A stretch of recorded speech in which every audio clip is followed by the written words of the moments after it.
दोस्तों, एक सनसनीखेज खबर निकल कर आई है, वो भी बिहार की सियासत से जुड़ी हुई।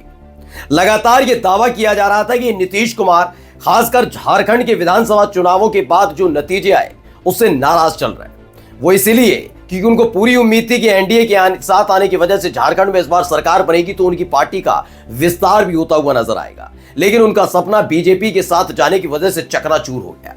लेकिन इसी के साथ एक सिर्फ फुटबॉल शुरू हुई थी एक राज्य में, वो है महाराष्ट्र।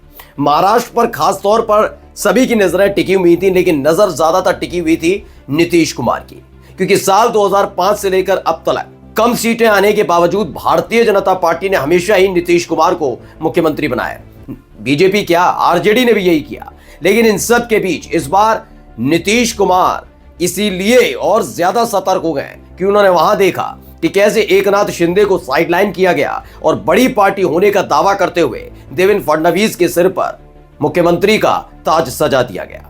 इस एक खबर ने बिहार की सियासत में हड़कंप मचाया है और आज ये खबर पुख्ता तौर पर दिखाने जा रहा हूं कि नीतीश कुमार इस बात को लेकर पूरी तरह से अलर्ट मोड पर आ गए। बहाना जरूर आपको नजर आएगा कि वक्फ बोर्ड संशोधन बिल को लेकर वो खुश नहीं है, इसीलिए वो साथ छोड़ रहे हैं। लेकिन खबर यही है कि इस बार वो बिहार विधानसभा चुनाव से ठीक पहले गच्चा देने जा रहा है बीजेपी को। नमस्कार, मैं हूं प्रज्वल गौतम और आप देख रहे हैं खबर चौक। महाराष्ट्र में क्या हुआ सबने देख लिया। एकनाथ शिंदे लगातार ही कह रहे थे कि ऐसी कोई डील नहीं हुई थी कि अगर जिसकी ज्यादा सीटें आएंगी वही उसी पार्टी का मुख्यमंत्री बनेगा। और ये बात सच भी है, जब आप ज्यादा सीटों पर चुनाव लड़ रहे हैं तो लिहाजा आप ही की सीट ज्यादा आएंगी। ये पहले से पता था, यही उत्तर बिहार में होने जा रहा है। तो जब बिहार में, महाराष्ट्र में यही होने जा रहा है, तो महाराष्ट्र में जब आप ये सब कर सकते हैं तो कल आने वाले दिनों में बिहार में भी कर सकते हैं। इसी बात को लेकर अलर्ट मोड पर आ गए। याद करिएगा, अभी 2 महीने पहले एक बयान भी दिया था अश्विनी चौबे, जो पूर्व केंद्रीय मंत्री हैं।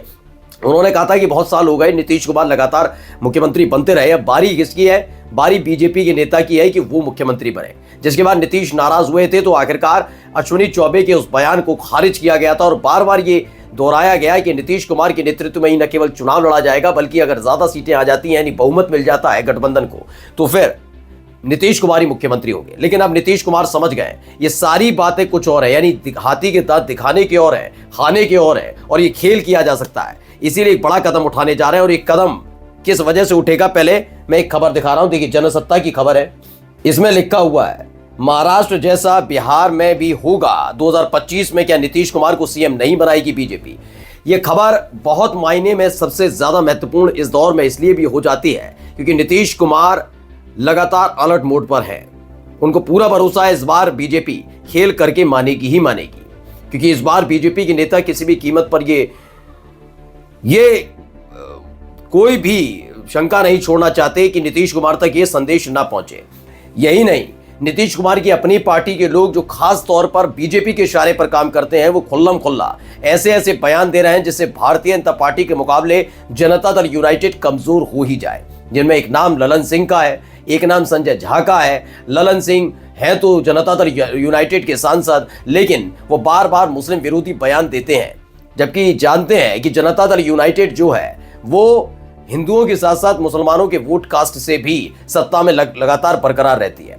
इन सब के बीच ललन सिंह का हाल ही में जो बयान दिया गया, उसके बाद अब संजय झा का भी बयान आ गया है। उन्होंने पहले तो वोटों की अपील की, लेकिन साथ साथ मुसलमानों को से कुछ और भी कह दिया। यानी संजय झा को भी आप जानते ही हैं कि मनीष वर्मा को नीतीश कुमार अपनी पार्टी का उत्तराधिकारी यानी कि राष्ट्रीय कार्यकारी अध्यक्ष बनाना चाहते थे। लेकिन लोकसभा चुनाव के ठीक बाद जब दिल्ली में बैठक हुई तो संजय झा को बनाया, जो संजय झा शाह के बेहद खास बताए जाते हैं। यानी ललन सिंह पहले ही मोदी शाह के इशारे पर तरह तरह के बयान देते रहते हैं, तो वहीं दूसरी तरफ संजय झा भी हैं। तो आराम से उनकी पार्टी को कमजोर करने का पीड़ा उनकी अपने ही पार्टी के नेताओं और सांसदों को दे दिया गया। ये नीतीश कुमार खास तौर पर देख रहे हैं। वो बात अलग है कि दिल्ली में वो क्या बोलते हैं उसका असर बिहार में होने नहीं देते नीतीश कुमार। और जब जब इस तरह के बयान दिए जाते हैं, चाहे वक्फ बोर्ड संशोधन बिल पर ललन सिंह दे या फिर संजय झा कुछ बोले, उसकी काट यहां पर कर दी जाती है। उनको बता दिया जाता है कि वो किस तरह के नेता हैं और ये यहां पर जो राजनीति होती है बिहार में, वो नीतीश कुमार अपने आप देख रहे हैं। कुल मिलाकर अब खबर यही है कि महाराष्ट्र में जो कुछ किया गया उस पर नीतीश कुमार की नजर टिकी हुई। अब बहाना चाहिए था कैसे बाहर आए, और देखिए बाहर आने का तरीका। नवभारत टाइम्स की खबर है, नीतीश की खामोशी के पीछे क्या का राज जल्द होगा उजागर। वक्फ बिल पर जेडीयू भाजपा में दरार, छोड़ेंगे भाजपा का साथ। ये सवाल इसलिए उठा है कि वक्फ बिल जनता दल यूनाइटेड भाजपा में दरार वाली खबरें निकलकर सामने आ रही हैं। वक्फा संशोधन बिल जो निकल कर आया था, आप सभी जानते हैं कि पहले महमूद मदनी ने सीधे चंद्रबाबू नायडू से अपील की, फिर मैंने आपको दिखाया उसके बाद नीतीश कुमार से भी अपील की। इस बार मैंने अभी थोड़ी देर पहले एक वीडियो भी आपको दिखाई थी जिसमें दिखाया कि नीतीश कुमार के साथ साथ चिराग पासवान से भी अपील कर डाली है। दरअसल एनडीए के अंदर अगर देखा जाए तो तमाम राजनीतिक दल हैं, लेकिन अकेली भारतीय जनता पार्टी को छोड़ दिया जाए और शिवसेना जैसी पार्टी को छोड़ दिया जाए तो तमाम राजनीतिक दल हैं जो सीधे सीधे मुसलमानों के वोट पर भी आधारित नजर आते हैं। उनकी राजनीति इन वोट बैंक के इर्द गिर्द भी घूमती नजर आती है। जरूर भारतीय जनता पार्टी मुसलमान विरोधी बयान के जरिए अपनी सत्ता की नींव को मजबूत करने का काम करे, लेकिन ये सब लोग जानते हैं कि अगर मुसलमानों ने इन्हें वोट कास्ट करना कम किया तो यकीन मानकर चलिए इनकी पर्याप्त सीटें भी नहीं आ पाएंगी। इसीलिए बार बार दबाव बनाया जाता रहा है, लेकिन इस बार वक्फ बोर्ड संशोधन बिल को लेकर खासी नाराजगी देखने को मिल रही है। महमूद मदनी ने एक बार नहीं, दो बार नहीं, तीसरी दफा है जब नीतीश कुमार को घेरे में लिया है।